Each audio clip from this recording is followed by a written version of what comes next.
Allez, 11h05 tapante, on va démarrer tout de suite. Donc aujourd'hui, un webinaire sur la protection des mobiles. Voici le sommaire du webinaire. On va regarder l'enjeu. Pourquoi est-ce que il serait pertinent de protéger les mobiles? Parce que c'est une question que on se pose de temps en temps. Est-ce que c'est vraiment pertinent de les protéger? Et il y a différents avis sur le sujet. Euh, Ensuite, le niveau de risque. Qu'est-ce qu'on risque réellement en fait sur le mobile? Ensuite, les solutions. Comment est-ce que éventuellement ceux qui ont décidé de protéger les mobiles vont pouvoir appliquer des protections pour une flotte. On va distinguer deux types d'outils. Les outils de type filtrage, on va dire, et protection cyber. Et puis les outils qui vont être plutôt des outils de management, qui vont plutôt protéger sur des sujets pertes, vols, mais aussi en partie cyber. Et puis on terminera pour ceux qui ont le courage par une petite présentation de ID-Line, de l'intégrateur que nous sommes. Alors l'enjeu, pourquoi est-ce que en fait il serait éventuellement pertinent ou non d'ailleurs de protéger une flotte de mobiles? Déjà, en fait, la petite question à se poser, qu'on peut tous se poser, c'est qu'est-ce que contient un smartphone réellement de sensible? En fait, si on regarde un petit peu en plus en profondeur, c'est sûr qu'on pense au contact, on pense aux mails, on pense aux messages, mais en fait, ce qu'il y a plus en profondeur sur beaucoup de smartphones, ce sont des notes. Par exemple, des notes où certaines personnes vont enregistrer parfois des mots de passe, des identifiants des mots de passe. Ça peut être ce type de... Alors, je ne sais pas si tout le monde connaît ce truc-là. Ce sont en fait des cartes qui permettent d'ajouter des bénéficiaires bancaires sur un compte avant de faire des virements. Et souvent, les personnes qui ont ce type de protection avec, par exemple, le Crédit Mutuel, le CIC ou autre, vont avoir une photo de ce type de carte dans leur téléphone, avec un identifiant et tout ça. Et puis surtout, en fait, sur le téléphone, on a les systèmes de double authentification. Google Authentificator, WatchGuard, Fortinet Authenticator, et ainsi de suite. Donc, en fait, si on regarde un petit peu en termes d'enjeux, en fait, on pourrait se demander déjà si un pirate infiltrait mon téléphone mobile, à quoi est-ce qu'il pourrait avoir accès en dehors de mes photos de vacances et qu'est-ce qu'il pourrait faire, qu'est-ce qui pourrait être grave? En fait, le voleur ou le pirate plutôt, déjà, il pourrait changer l'intégralité de tous les mots de passe de tous les sites sur lesquels je suis inscrit et me bloquer dehors. Pourquoi? Parce qu'en fait, votre pirate, s'il a accès à l'application mail chez vous et éventuellement plus largement à l'univers du téléphone, donc s'il a accès à vos mails et au système de double authentification, en fait, il peut utiliser le mot de passe oublié, la fonction mot de passe oublié sur tous vos portails. Et pour trouver les portails sur lesquels vous êtes référencé, rien de plus simple puisqu'il a accès à vos mails et que vous recevez généralement des notifications de ces portails. Donc en fait, il peut ainsi changer sur voilà, les différents portails le mot de passe, vous bloquer dehors et supprimer derrière lui les mails en fait de réinitialisation des mots de passe qu'il a reçus. Donc ça, c'est le premier point, et ça, on peut comprendre assez vite, en fait, quel est l'enjeu et quelle est la criticité de cet enjeu. Ensuite, un voleur ou une personne qui sera infiltrée sur un smartphone, je vais prendre le cas d'un voleur ou même quelqu'un qui a trouvé le smartphone, il aura accès aux mails, même si on bloque l'accès à la boîte mail. Pourquoi? Parce qu'en fait, une partie des mails sont téléchargés directement sur le téléphone. Donc, c'est-à-dire que ces mails-là, il y aura accès dans tous les cas. Après, évidemment, il a accès à vos notes, à votre agenda, à vos photos, à vos conversations, que ce soit messages, mails et tout ça, aux contacts de l'entreprise s'ils sont intégrés dans le répertoire qui est là, hein, et puis au système de double authentification qu'on vient de voir. En termes de niveau de risque, en fait, je m'appuyais sur déjà quelques phrases essentielles un peu que nous donne cybermalveillance.gouv.fr, hein, enfin, ouais, pardon, pas .gouv.fr, .gouv, cybermalveillance.gouv, et l'ANSSI. En fait, ce qu'ils nous disent, l'ANSSI et tout ça, c'est que un smartphone, ça contient plus d'informations sensibles, souvent, qu'un ordinateur, ou en tout cas, ça permet d'y accéder à ces informations sensibles. Et que le problème, c'est qu'un téléphone, c'est plus facile à perdre ou à se faire voler. C'est-à-dire que là, on se parle même pas de cybersécurité, on se parle vraiment d'un risque physique, hein, où on a oublié son téléphone, il est tombé de notre poche dans un taxi ou ce genre de choses. Et pour la petite histoire, ça m'est arrivé une fois dans un pays lointain, à Taïwan exactement. Je peux dire que c'est pas très agréable. Et bah, généralement, ce type d'appareil est moins bien sécurisé qu'un ordinateur. C'est moins bien sécurisé pour plein de raisons. C'est moins bien sécurisé, par exemple, parce qu'ils sont pas chiffrés. C'est-à-dire que on peut finalement on peut rentrer sur les systèmes de stockage de données du smartphone et lire après les données en clair si quelqu'un qui le récupère a un tout petit peu de connaissances. Et même quelqu'un qui n'a pas beaucoup de connaissances, mais qui serait juste curieux de voir ce qu'il y a sur un téléphone qu'il aurait trouvé, c'est assez facile sur Internet de trouver les moyens pour lire le contenu d'un téléphone. Deuxième sujet, il est cyber, hein. Bah, c'est que en fait, si on regarde un petit peu les médias, on peut voir qu'il se passe pas quelques jours sans que en fait on ait des sites comme Geeko, des sites comme Phone Android ou des choses comme ça, qui révèlent en fait des centaines, voire des milliers d'applications infectées sur les stores Android et puis iOS. Et iOS n'est pas épargné. Vous voyez par exemple en bas à droite, hein, ils sont aussi concernés. Pourquoi est-ce qu'il y a des applications qui sont affectées par des virus ou des malwares?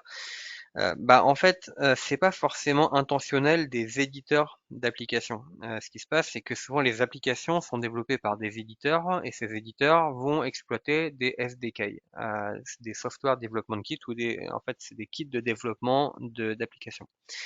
Ces SDK sont en fait des petites librairies qui servent aux développeurs à aller un petit peu plus vite dans le développement de leur application. Ça leur permet de pas réinventer la roue. Et une partie des SDK qui sont sur GitHub ou autres sont parfois en fait vérolés. Et de cette manière, un pirate qui construirait un SDK vérolé, bah en fait il touche potentiellement beaucoup plus d'applications que si en fait il développait simplement une application. De cette manière-là, effectivement, bah, on se retrouve avec des milliers d'applications sur les stores qui sont impropres en fait, hein, qui permettent de l'exfiltration de données, de la prise de contrôle, voilà, pas mal de choses un petit peu problématiques. Vous voyez, en fait, ça concerne quand même pas mal de monde, hein, 400 millions d'utilisateurs concernés, d'après Tom's Guide, sur juste 101 applications. Donc, c'est quand même assez important en termes de stats. Donc si on résume, pourquoi protéger les smartphones? Bah, un smartphone aussi, ça reçoit des mails, donc potentiellement un mail avec une pièce jointe qui peut être vérolée, bah, concrètement, si vous l'ouvrez sur un smartphone et que le virus est un virus dédié au smartphone, bah, ça va poser problème. Généralement, vous n'avez pas d'antivirus sur les smartphones, hors éventuellement quelques solutions qui sont parfois mis par défaut sur des smartphones perso que vous achetez chez Darty ou ce genre de choses. C'est moins protégé qu'un PC, hein, c'est pour ça qu'on disait il n'y a pas d'antivirus ou autre. Ça rentre et ça sort de l'entreprise, à la différence des PC fixes hein, qu'on avait fut un temps. Maintenant, on a un peu le cas avec les PC portables. Et puis, bah, ça s'oublie, ça se perd et ça se vole hein, un téléphone beaucoup plus qu'un ordinateur. Alors les solutions. Bah déjà en fait on pourrait regarder quelles sont les bonnes pratiques avant même de parler de solutions. Qu'est-ce qu'on chercherait à faire avec des solutions de protection des smartphones? Bah la première chose en fait c'est que si on regarde un petit peu ce que nous préconise cybermalveillance.gouv, bah en fait les bonnes pratiques qui préconisent déjà c'est activer les codes d'accès. Alors on va faire un petit arrêt sur image là-dessus. Il y a le code d'accès, le code PIN de la SIM, mais il y a aussi le code du smartphone. Et il y a un dernier code auquel on pense rarement, c'est le code de votre messagerie vocale. Et en fait, le code de votre messagerie vocale, il est super important. Pourquoi? Parce qu'en fait, votre messagerie vocale, il est possible de la consulter sans avoir votre smartphone. Donc potentiellement, en fait, une personne dans un pays exotique lointain, bah, peut très bien en fait appeler votre messagerie vocale depuis un numéro tiers.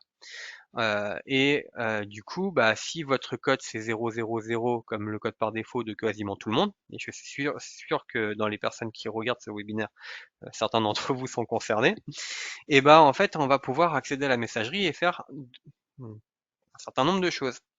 Et notamment il y a certaines attaques qui sont connues, qui sont très faciles à mettre en place, c'est que vous avez une personne dans un pays exotique qui appelle votre messagerie vocale, et puis sur votre messagerie vocale, en fait, dans un premier temps, il vous appelle directement, il tombe sur votre messagerie vocale et il se laisse un message sur votre messagerie. Et puis ensuite, ils se connectent à votre messagerie vocale, cette fois-ci comme si ils étaient l'utilisateur de la messagerie vocale. Et une fois qu'ils tombent sur le message en question sur lequel, enfin, qu'ils avaient laissé, bah ils le rappellent. Ils font rappeler l'interlocuteur. Et l'avantage pour eux, c'est quoi? C'est qu'en fait, le numéro avec lequel ils vous ont appelé pour laisser le message, ça peut être un numéro surtaxé extrêmement cher. Et de cette manière-là, en fait, ils peuvent vous détourner par le biais de votre opérateur bah, beaucoup d'argent, puisque après vous allez recevoir une facture en fait de l'opérateur qui risque d'être très salée. Et l'opérateur, bah, qu'est-ce qu'il va faire? Il va vous dire, bah, c'est de votre faute. Donc ça, c'est un des points. Il y en a plein d'autres, hein, des cas comme ça qu'on pourrait évoquer, mais du coup, c'est un des points qui pourrait vous marquer, puisque je suis sûr, encore une fois, que dans les personnes qui regardent ce webinaire, il y a des personnes qui ont bah, ce 000 en guise de code de messagerie vocale. Donc ensuite, bah, sur un smartphone, la cybermalveillance.gouv préconise de chiffrer les données. Pourquoi? Bah, c'est tout bête, hein, si jamais vous perdez votre smartphone, bah, ça permet d'éviter à quelqu'un qui n'aurait pas le code PIN bah, de pouvoir lire les partitions. Enfin, de pouvoir lire, pardon, je suis trop formaté PC, de pouvoir lire bah, ce qui est stocké sur le smartphone. Ensuite, ils préconisent d'appliquer les mises à jour. Donc ça, je pense que tous ceux qui suivent ce webinaire comprennent l'intérêt, hein. Les applications peuvent embarquer des failles de sécurité, appliquer les mises à jour, autant sur l'OS, donc le système d'exploitation Android ou iOS, que sur les applications. Ça a du sens pour patcher les systèmes de sécurité, enfin les failles de sécurité. Faire une sauvegarde, oui, mais pas avec n'importe quoi. Il y a des applications sur le store, les stores, qui permettent en fait de faire des sauvegardes. Le truc, c'est que ces applications, bah, il faut comprendre à qui elles appartiennent, qui est l'éditeur derrière. Est-ce que c'est un éditeur qui est sérieux ou pas? Et dans les applications qui permettent notamment de faire de la sauvegarde et de transférer des données d'un smartphone vers un nouveau smartphone, il y a une application qui était très connue et qui était très utilisée, qui a été révélée bah, il y a quelques mois de ça comme étant une application qui était malveillante. C'est-à-dire que vos données, si vous avez utilisé cette application, bah, potentiellement sont entre les mains de personnes qui n'ont pas forcément des très bonnes intentions. Ensuite, ils préconisent d'utiliser un antivirus. Bah oui, sur les smartphones, contrairement à ce qu'on peut croire, on peut développer du virus. Il n'y a pas il n'y a pas spécialement de limite. Alors c'est sûr que c'est un autre pattern de développement que de développer sur du PC. Donc il y a peut-être moins de virus connus sur Android et iOS que sur un ordinateur, mais ayez en tête aussi qu'il y a moins d'antivirus sur Android et iOS. Et que de ce fait, c'est peut-être aussi pour ça qu'on connaît moins de virus. Le deuxième point, c'est que aujourd'hui, beaucoup d'entreprises, beaucoup de PME et beaucoup de particuliers aussi, disposent d'un EPP et d'un EDR, donc un système en fait de filtrage des malwares et d'un système de filtrage anti-pirate sur leur ordinateur, et que du fait de ce renforcement sur les ordinateurs, bah, les pirates ont conscience qu'il va falloir trouver des nouvelles portes d'entrée, et que du coup, ils s'intéressent de manière un petit peu plus accrue qu'avant au smartphone. Soyez prudents lors du téléchargement des applications mobiles. Bah, ça, c'est quelque chose qu'il faut appliquer tout le temps. C'est-à-dire que pour une entreprise surtout, il est pertinent de ne télécharger que des applications qui ont vraiment pignon sur rue et jamais une application éditée par un éditeur que vous ne connaissez ni d'Eve ni d'Adam. Ou alors au moins se renseigner sur l'éditeur. Contrôler les autorisations des applications. Donc il est pas trop tard, même si vous avez des applications qui sont téléchargées sur votre smartphone et que ça n'a pas été fait, on peut toujours en fait vérifier les autorisations accordées aux applications et puis les corriger. Faire preuve de vigilance, bon c'est du bon sens. Éviter les réseaux publics. Donc là aussi, on se connecte parfois dans des aéroports. On se connecte parfois au Wi-Fi, surtout quand on est à l'étranger, parce que en fait la 4G coûte un peu plus cher éventuellement. Donc ça, évidemment, lorsque vous êtes connecté à une 4G, enfin à une Wi-Fi d'aéroport, bah vous n'êtes jamais sûr que c'est vraiment le Wi-Fi de l'aéroport. Une simple idée, c'est que vous avez en fait sur votre smartphone une fonction de partage de connexion qui vous sert généralement à vous connecter depuis un ordinateur.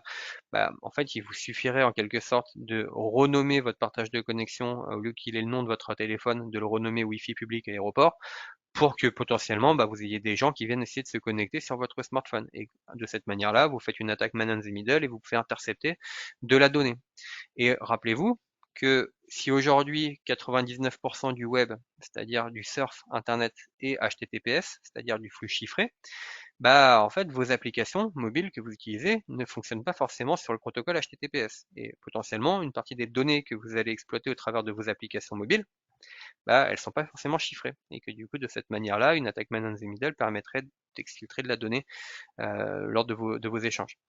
Par ailleurs, sur les aéroports et les gares, il existe parfois en fait des prises USB qui permettent de charger un smartphone.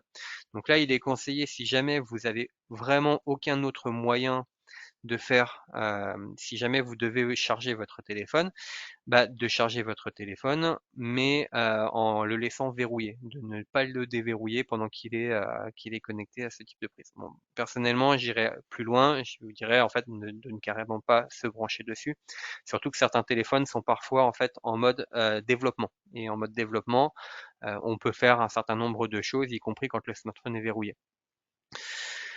Et puis protéger les informations confidentielles, en fait c'est pareil, hein, c'est une question là aussi de bon sens. En fait, si vous avez une photo de vos cartes de bénéficiaires bancaires, cette photo, rendez-la illisible.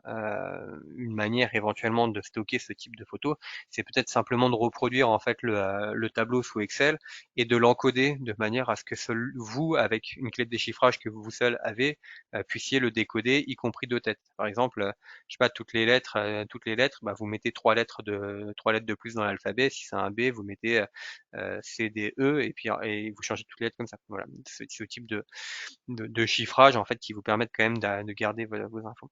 Donc maintenant, ce qu'on va voir, c'est avec quel type de solution est-ce qu'on pourrait en fait suivre ces préconisations de bon sens de manière industrielle, de manière en fait à gérer une flotte mobile de collaborateurs dans une PME. Du coup, il existe deux types de solutions. Il existe en fait ce qu'on appelle le MDM, Mobile Device Management, et l'EPP, Endpoint Protection pour mobile. L'EPP, en fait, c'est en gros un antivirus moderne qui va être capable de détecter des malwares à la fois par signature logicielle, ou signature d'application, mais aussi qui va être capable de faire du sandboxing. Donc ça, en gros, comme tout antivirus, on va dire moderne, hein, même si le terme antivirus est un petit peu désuet, en fait, on va être sur de l'EPP mobile. Donc lui, en fait, son rôle, ça va être de protéger contre, par exemple, si vous cliquez sur une pièce jointe malveillante dans un mail, il va en fait être capable de savoir que il va être capable potentiellement de l'intercepter si c'est un virus ou si c'est un malware. Il va éventuellement être capable de protéger dans certains cas, et je dis bien dans certains cas, contre des sites malveillants ou des systèmes de phishing. S'il voit en fait que vous êtes sur un site qui est une copie par exemple du site du portail d'Orange, dans certains cas, et je dis bien dans certains cas, il va être capable de faire des corrélations avec des bases de données en fait de sites malveillants et du coup vous prévenir la personne qu'il est sur un site qui n'est pas en sécurité. Il va être aussi en mesure de chiffrer le trafic de votre mobile. Donc là, c'est plutôt une bonne chose pour si jamais en fait vous êtes obligé de vous connecter sur des Wi-Fi publics à l'étranger, en Chine, aux États-Unis ou autre, ça permettra en fait au moins que vos communications soient un minimum chiffrées. Euh, donc voilà, en fait l'idée c'est que le PP il vient protéger contre des menaces mobiles. Alors vous avez dû remarquer que j'ai pas parlé de ça, des applications risquées. Pourquoi? Parce que en tant que développeur moi-même iOS, Android, je suis un tout petit peu sceptique sur ce sujet-là. En fait, l'EPP mobile, il va être capable de détecter des entrées-sorties, par exemple, sur des applications ou des choses qui pourraient être suspectes. En revanche, il va pas faire de forensics sur l'application, c'est-à-dire qu'il va pas étudier le code source de l'application. Et à ce sujet, il existe des labels qui sont en train de naître sur le marché des applications mobiles. C'est des labels en fait qui sont encore très embryonnaires, hein, donc vous ne pouvez pas en fait vraiment encore compter dessus. L'existence de ces labels consiste en la chose suivante, c'est que vous êtes développeur d'application, vous allez en fait envoyer votre code à un label. Ce label va faire du forensic profond sur votre application, c'est-à-dire qu'il va étudier le code en profondeur et assurer qu'il n'y a pas de choses malveillantes à l'intérieur de votre application. Et s'ils sont OK, en fait, ils vous décernent un label comme quoi votre application n'est pas risquée. Ça, c'est une protection profonde en fait de l'application. Et du coup, sur le store, ça vous permet de trouver de temps en temps des applications qui sont labellisées de ce type-là. et de vous dire que c'est des applications non risquées. Par contre, le PP mobile, en fait, il est sur un niveau qui est un peu moins profond, c'est-à-dire qu'il va pas faire l'analyse du code et du coup, il va plutôt à identifier les interactions entre l'application et puis le reste du monde. Mais ça reste quand même un bon niveau de protection par rapport à un smartphone qui n'aurait pas un EPP mobile. Et le MDM, bah, qu'est-ce que c'est? En fait, le MDM, il va avoir un rôle complètement différent. Là, on est sur de la cyber pure. Le MDM, lui, en fait, il va avoir un rôle de plutôt, en fait, par exemple, de gérer des cas un peu problématiques. Vous avez perdu le smartphone, bah, en fait, le MDM, le Mobile Device Management, va vous permettre d'effacer, par exemple, des données à distance. C'est ce qu'on voit tout en bas, suppression partielle ou totale à distance d'applications ou de contenu sur le smartphone. Le MDM, il va vous permettre en fait de gérer en quelque sorte vos smartphones comme vous pourriez gérer une flotte d'ordinateurs au travers d'un Active Directory. Il va être capable, alors c'est pas exactement, enfin la comparaison peut être un petit peu brutale, mais concrètement, il va être capable par exemple de permettre de créer des catalogues d'applications autorisées. C'est-à-dire qu'on va définir, je sais pas, Google, Facebook, YouTube et tout ça, qui sont des applications dont on connaît les éditeurs. Vous allez pouvoir mettre une liste blanche et puis en fait refuser toutes les autres applications. On peut même avec un MDM bloquer le filtrage d'URL. C'est-à-dire qu'on pourrait carrément, en fait, j'ai eu un cas où j'ai eu une clinique qui m'a demandé en fait à mettre du MDM sur des tablettes et les tablettes ne doivent pouvoir accéder qu'à un seul site. C'est-à-dire qu'ils n'ont pas le droit d'avoir d'application ou quoi que ce soit, ils avaient le droit d'avoir un seul site qui était l'intranet, mais cet intranet, il devait passer quand même par Internet. C'est-à-dire que c'était pas un véritable intranet, c'était un intranet, mais sur Internet. Donc il fallait en fait, il leur fallait une solution de MDM pour s'assurer ce truc-là.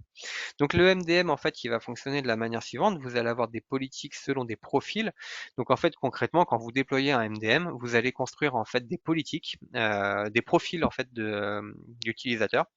Chaque profil d'utilisateur va avoir une politique de gestion et on va construire même une des politiques de gestion étant le 0 trust, c'est-à-dire que en fait vous allez mettre aucune autorisation sur un des profils utilisateurs. Comme ça, si demain par exemple vous perdez un smartphone, bah en fait vous avez juste à prendre le profil de l'utilisateur qui a perdu son smartphone et vous le basculez dans la politique qui est déjà prévue pour tout bloquer. Donc ça, c'est une des manières d'utiliser par exemple du MDM. Le MDM va permettre de vérifier aussi la conformité à la fois dans l'usage du téléphone. Ça peut être déjà est-ce que voilà le téléphone il est correctement utilisé, est-ce qu'il n'y a pas des choses bizarres qui sont déployées dessus. Il va permettre de chiffrer le périphérique. Et attention, on fait bien la différence entre ici on chiffre sur le PP mobile le trafic et là en fait on chiffre le périphérique, c'est-à-dire en fait le stockage du smartphone. On chiffre comme le ferait un BitLocker sur un ordinateur équipé de Windows par exemple. Donc là, on chiffre en fait le stockage en cas de, justement de perte ou de vol pour que la personne ne puisse pas accéder au contenu. Et puis avec du MDM, on peut aussi faire des choses un peu surprenantes. On peut par exemple forcer un smartphone à rester connecté au 4G. C'est-à-dire en fait empêcher, si vous voulez, le voleur ou la personne qui aurait trouvé le smartphone de passer le smartphone en mode avion. Ça veut dire que là, concrètement, un voleur trouve le smartphone, il pourra pas, en fait, généralement, le voleur, qu'est-ce qu'il va faire? Il va direct le mettre en mode avion pour pas se faire repérer, parce que le smartphone est localisable. Et là, en fait, le MDM va permettre, par exemple, de garder la 4G activée. Donc maintenant, qu'est-ce que ne fait pas un MDM et qu'est-ce que ne fait pas un EPP mobile? Un MDM ne fait pas d'anti-malware, il fait pas d'antivirus, ou quand ils le font, disons que c'est pas leur spécialité. Il vaut mieux en fait avoir une solution vraiment d'EPP qui va faire vraiment que ça, dont c'est vraiment le métier, c'est-à-dire dont vraiment à la base les EPP mobiles, c'est généralement en fait les gros industriels qui font déjà de l'antivirus sur PC, sur smartphone et tout ça, sur PC, et sur serveur et tout ça. Donc c'est pas mal en fait quand ils se mettent sur leur métier qui est de l'anti-malware, de l'antivirus, du sandboxing et tout ça. Donc le MDM il fait pas ça, il fait pas l'analyse des applications comme le fait aussi un EPP mobile, c'est-à-dire qu'il va pas regarder le comportement des applications, il chiffre pas le trafic. Un EPP mobile, généralement, il ne chiffre pas le stockage, il permet pas aussi de supprimer à distance en cas de vol des données, il permet pas de faire des catalogues d'applications, il permet pas de faire de filtrage d'URL. Alors tout ça, c'est pas à prendre au pied de la lettre, c'est-à-dire qu'il y a certains EPP qui ont des fonctionnalités de ce type-là et certains MDM qui ont des fonctionnalités d'EPP. Mais globalement, on va dire les solutions les plus sérieuses du marché qu'on connaît sont vraiment spécialisées sur leur métier, c'est-à-dire une solution de MDM fait du MDM, une solution d'EPP fait de l'EPP. Alors, si on regarde un petit peu le type de solution qui existe sur le marché, en fait, nous, bien sûr, on va vous parler d'un de nos partenaires, hein. Nous, en fait, on exploite WithSecure. WithSecure, qui est en fait une solution qui protège aujourd'hui les 8 plus grosses banques de notre monde, hein. Donc, les 5 premières banques au Royaume-Uni, qui sont du coup la City, la finance de notre monde, sont protégées en WithSecure. Ils protègent aussi les 3 plus grosses banques américaines. Et puis, en fait, les 5 plus grosses banques en Afrique du Sud, qui en fait est aussi une énorme place financière. Singapour aussi, du coup je crois qu'ils protègent les 5 plus grosses banques de Singapour si je dis pas de bêtises. Et en fait, donc là, en gros, on a une application mobile, hein, sous forme d'un, voilà, c'est comme une application mobile standard, hein. C'est une application qui s'installe en fait sur l'appareil, et puis en fait, il va vous protéger en gros l'appareil contre ce qu'on vient d'évoquer, donc les sites web malveillants, les applications risquées, l'analyse de sécurité en temps réel de voilà en fait des choses qui pourraient être droppées sur le téléphone. C'est compatible avec un certain nombre de d'OS. Vous voyez par exemple Android 7 pour ceux qui font du développement applicatif mobile. C'est quand même c'est pas récent, hein. C'est-à-dire qu'en fait c'est rétro-compatible avec d'anciens OS de téléphone. Et puis après, en fait, vous avez une console dans laquelle, en fait, vous voyez tous les périphériques qui sont protégés avec votre WithSecure mobile. Et puis, vous voyez, en fait, comment dire, des stats derrière. Donc, la console, si vous voulez la voir, on pourra aussi jeter un œil après coup. Euh, Là-dessus, en fait, ça va redire un petit peu ce qu'on vient de se donner, hein. En gros, voilà, ce qu'il vous dit, c'est que ça empêche les attaques de type man on the middle sur les réseaux Wi-Fi ouverts. C'est ça, en fait, hein. Il chiffre le trafic, il fait la protection de la navigation, il empêche de manière proactive les utilisateurs de visiter des sites malveillants ou de phishing. Donc, encore une fois, attention, hein, quand même à ce point. Ça reste, ça aide, mais ça reste pas infaillible, hein. C'est quand même une très bonne aide. Il est capable de détecter beaucoup de choses. Il protège contre les virus et les menaces, donc contre les malwares, les contenus malveillants. Derrière, en fait, il nous permet d'avoir une remontée en temps réel vers notre SOC, parce que du coup, en fait, chez ID-Line, on propose un SOC, un Security Operations Center, donc il y a un centre opérationnel de sécurité sur lequel, en fait, on est capable, du coup, on a des équipes dont le rôle, c'est de voir s'il y a une attaque sur un périphérique, d'être capable d'interagir en 1 heure max. Donc généralement, en fait, le système, il va bloquer l'attaque, il va juguler l'attaque, mais c'est toujours intéressant d'avoir un SOC qui va permettre, en fait, de voir qu'est-ce qui s'est passé et de pouvoir, en fait, alerter le DSI ou le responsable informatique de l'entreprise sur le fait qu'il y a un périphérique qui a été soumis à une cyberattaque. Voilà un petit peu l'idée. Et du coup, en fait, on va voir maintenant. Oui, simplement en termes de déploiement. Donc, en fait, il y a une gestion centralisée qui permet de déployer en fait autant sur iOS que sur Android via un simple lien. Donc, en fait, vous envoyez par mail un lien à vos collaborateurs. Ils cliquent sur le lien et puis après, en fait, ils font en fait l'équivalent de suivant, sauf qu'en fait, c'est encore plus facile sur un mobile. Et en fait, après, vous voyez, après, ça remonte ici dans une console. Alors là, c'est pas exactement ça. Oui, je crois que c'est ça. On voit donc en fait le Samsung machin avec l'adresse mobile, l'adresse mail du contact qui est remontée parce que souvent en fait sur Android c'est une adresse Gmail. Alors petite anecdote pour ce sujet-là. Quand vous avez en fait une flotte de mobiles, il est déconseillé de laisser aux utilisateurs de vos mobiles la possibilité de mettre leur propre compte Gmail sur le smartphone. Pourquoi? Parce qu'en fait, si demain votre collaborateur quitte l'entreprise, admettons que vous avez un intérimaire par exemple, s'il quitte l'entreprise, vous allez avoir un problème.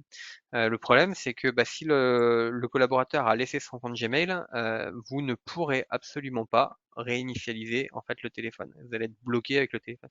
Et dans ces moments-là, en fait, soit le téléphone il est encore en SAV, et en quel cas il y a une possibilité de l'envoyer en SAV pour le faire débrider à ce niveau-là.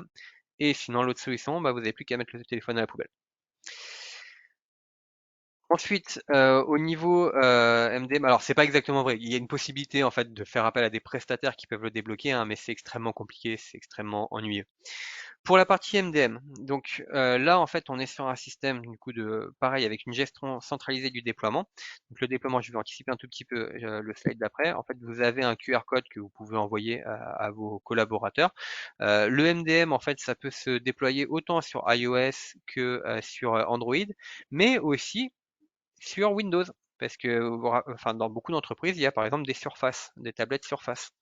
On peut déployer aussi ça sur du Chrome, du Chrome OS, c'est pour les Chromebooks, sur macOS et même sur de la TV, de la télévision, puisque des fois aussi vous avez des entreprises qui ont des flottes de télé connectées. Voilà. Donc une gestion centralisée aussi au niveau du déploiement, mais évidemment après ouais, dans la gestion de tous les jours. Donc le MDM va vous permettre de recenser donc les périphériques avec les caractéristiques, donc les modèles, les versions d'OS, les politiques attribuées, donc ça c'est les politiques dont on a parlé tout à l'heure. Une visibilité sur les applications qui sont installées, vous allez pouvoir avoir une vraie visibilité sur ouais, toutes les applications qui sont sur tous les smartphones. Mettre en place cette liste blanche et éventuellement désinstaller ou installer des applications à distance sur le smartphone. Vous allez pouvoir éventuellement appliquer des géolocalisations. Attention, quand vous mettez ce type de système en place, évidemment, c'est valable aussi pour le PP. Il faut, dans votre charte informatique, l'annoncer aux collaborateurs. Il faut que tout le monde ait signé la charte informatique, sinon vous vous mettez en défaut vis-à-vis de la législation. Et puis vous allez pouvoir effacer, donc ce qu'on avait dit, hein, de manière partielle ou sélective, enfin partielle, sélective, on va dire, ou entière, le contenu d'un smartphone à distance. Donc avec cette gestion centralisée, vous avez du coup ici les supports possibles, c'est-à-dire Android, là on part d'encore plus loin que pour la solution que je vous ai montrée juste avant, avec carrément la 4.4, hein, mais bon on recommande quand même la 7, hein, qui est la 7 c'est Nougat, hein. Et puis pareil pour les différents OS, vous voyez qu'on démarre à Windows 7, on démarre à Windows Server 2012. Alors nous, la solution qu'on exploite, c'est ici du Cisco Meraki, hein, Cisco Meraki qui est en fait un des leaders sur ces sujets-là, hein. On a testé plusieurs solutions de MDM et on a testé plusieurs solutions de PP mobile. Et en fait, de toutes celles qu'on a testées, finalement, on est revenu sur Cisco Meraki parce qu'on les avait challengées, hein. On s'était demandé après 3 ans d'utilisation s'il y avait mieux sur le marché. Et puis finalement, en fait, on a préféré revenir sur Cisco Meraki, qui était vraiment la solution qui nous apportait le plus de fonctionnalités, de facilité de gestion sur un cahier des charges qui était assez exigeant de notre côté. Et pour les EPP EDR, on a mis 23 solutions comment dire, en stimulation sur un lab de recherche et développement. Et puis on a sélectionné notamment WithSecure et puis une autre solution, mais qui est pas valable pour la partie mobile. Et sur WithSecure, en fait, on a la possibilité d'avoir une console multi-support, c'est-à-dire qu'en fait, dans la console, vous allez avoir autant vos EPP pour les ordinateurs euh, que pour les serveurs, les EDR aussi, mais aussi l'EPP mobile, et puis les systèmes de protection communautaire, qui permettent de protéger notamment les tenantes Office 365 et de voir si vous avez notamment par exemple des codes qui auraient pu fuiter, donc des identifiants mots de passe Windows Office 365, Office 365 qui auraient pu fuiter. Donc là, en termes de déploiement, le MDM, il est possible de le connecter avec vos annuaires, donc que ce soit par exemple l'Active Directory ou les autres types de systèmes, donc, qui permet en fait de gérer les déploiements et puis la gestion au quotidien de manière plus automatisée, de faire gagner du temps. Donc après, le MDM, il est capable de gérer plusieurs fonctionnements d'entreprise. Vous avez par exemple certains fonctionnements, vous avez peut-être dû entendre parler du BIOD. Alors, Bring Your Own Device, c'est-à-dire en fait emmène ton propre téléphone. Et là, en fait, ça veut dire quoi? C'est-à-dire qu'en gros, le collaborateur, il va pas utiliser un téléphone d'entreprise, il va emmener son propre téléphone personnel dans l'entreprise et mettre la SIM de l'entreprise à l'intérieur. Donc après, vous avez les autres modes de fonctionnement, Coop, Kobo et ainsi de suite. Donc en fait, qui sont tous ces modes un peu de fonctionnement hybride, où vous avez soit le téléphone de l'entreprise, soit vous avez en fait votre téléphone d'entreprise et vous mettez votre SIM perso dedans et ainsi de suite. Et en fait, on va être en mesure éventuellement de segmenter le téléphone, par exemple dans le cas d'un BIOD, de manière à ce qu'il y ait une partie privée et une partie entreprise. De cette manière-là, en fait, on peut gérer ce genre de sujet. Voilà dans les grandes lignes. Après, en termes de supervision, en fait, ces deux outils, autant le MDM que la partie EPP, remontent des alertes de supervision, hein, qui permettent après de piloter le tout. Le PP, c'est assez simple à gérer. Le MDM, ça demande quand même une équipe de techniciens derrière, parce que les règles de construction de politique, la gestion quotidienne est quand même un petit peu sophistiquée. Et par contre, le PP, ce qui est important, même si vous souhaitez le configurer vous-même, c'est peut-être d'avoir un SOC pour traiter notamment les alertes de sécurité, puisque ça génère quand même pas mal d'alertes de sécurité. On a vu sur des ordinateurs, une entreprise qui a une quarantaine d'ordinateurs, un EPP avec un EDR, ça peut générer jusqu'à 240 000 événements de sécurité par jour. Donc après, évidemment, ces 240 000 événements de sécurité, ils sont pas forcément tous à prendre, hein, heureusement. Il y en a qu'une très bonne partie. Et puis le système WithSecure nous permet en fait d'avoir une lecture très explicite de ce à quoi on doit tenir compte ou pas. Enfin, ce dont on doit tenir compte, pardon, si je veux parler du bon français. Comment est-ce que du coup on déploie un système MDM? Bah, généralement en fait, bon déjà vous avez une partie avec votre commercial où vous entendez sur des primes. Ensuite derrière vous avez une réunion de démarrage. On crée, en fait on va créer comment dire, les politiques selon vos besoins. Et puis ensuite, on va déployer après sur les smartphones. Alors comment est-ce qu'on déploie? En fait, on vous envoie le système pour déployer. Et ça, après, en fait, c'est du ressort du client généralement. En fait, il va pousser en gros le QR code ou le lien aux différents utilisateurs. Et après, on voit remonter dans les, dans la console les devices. Et puis après, on gère au quotidien. Donc, petite présentation simplement de l'intégrateur. Donc, on est le groupe NVL, ça fait 38 ans qu'on existe et on génère aujourd'hui 38 millions d'euros de chiffre d'affaires. On fait une croissance de 12,5% en 2023 pour un marché qui doit se trouver autour de 8% à peu près. Donc, on surperforme légèrement le marché. ID-Line est une des filiales du groupe. Globalement, le groupe fait de la formation avec Vaelia tout en bas à droite, donc la formation cybersécurité, langage de programmation, administration système, voilà, piratage éthique, enfin plein de choses comme ça. Numi fait de la digitalisation. Ils vendent par exemple de l'affichage dynamique, c'est-à-dire des solutions sur lesquelles vous avez des totems, des gros écrans à distance, et puis vous allez pouvoir pousser des contenus dessus, et vérifier que l'écran est bien allumé et tout ça. Et puis ils ont une deuxième solution qui est une solution de dématérialisation de bulletins de paye et de factures. Donc pour recevoir en fait vos bulletins de paye non plus en papier, mais sur un cloud sécurisé et archivé selon les normes légales pendant plusieurs dizaines d'années. Novancy, c'est notre filiale d'infrastructure, donc ils vendent du matériel. Et puis, en fait, ils ont des ingénieurs et techniciens qui s'adressent à des grosses entreprises, on va dire des choses comme Airbus et tout ça, sur lesquels en fait ils viennent aider au maintien en conditions opérationnelles des infrastructures et puis ils viennent aussi accompagner sur comment dire des problématiques très spécifiques, très techniques. Ça peut être, je sais pas, par exemple le changement d'une technologie de stockage ou ce genre de choses.